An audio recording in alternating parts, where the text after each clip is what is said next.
একটা বাচ্চার গল্প বলি, শুনবেন? শুনবেন হয়তো, কারণ ভিডিওতে যখন প্রেস করেই ফেলেছেন, গল্পটা হয়তো শোনা যেতে পারে। একটা বাচ্চা তার বাবাকে বলছিল, বাবা আমি যে কাজই করতে চাই তুমি সেই কাজই বাধা দাও, তুমি সেই কাজই বলো এটা করা যাবে না, ওটা করা যাবে না, কেন? ওর বাবা বলছে যে, বাবা আমরা যখন গাড়ি চালাই, আমরা গাড়িটা খুব জোরে চালাই, কেন জানো? কারণ সেখানে ব্রেক আছে বলে। মানে ব্রেকের মাধ্যমে আমরা বুঝতে পারি যে না, ব্রেক যেহেতু আছে, আমি জোরে চালালেও কোনো দুর্ঘটনা ঘটার আগে আমি সেটাকে কন্ট্রোল করতে পারবো।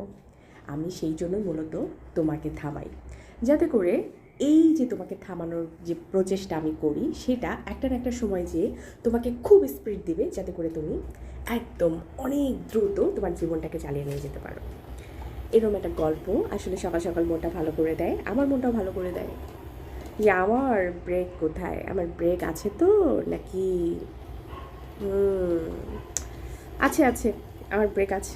আপনার ব্রেক আছে?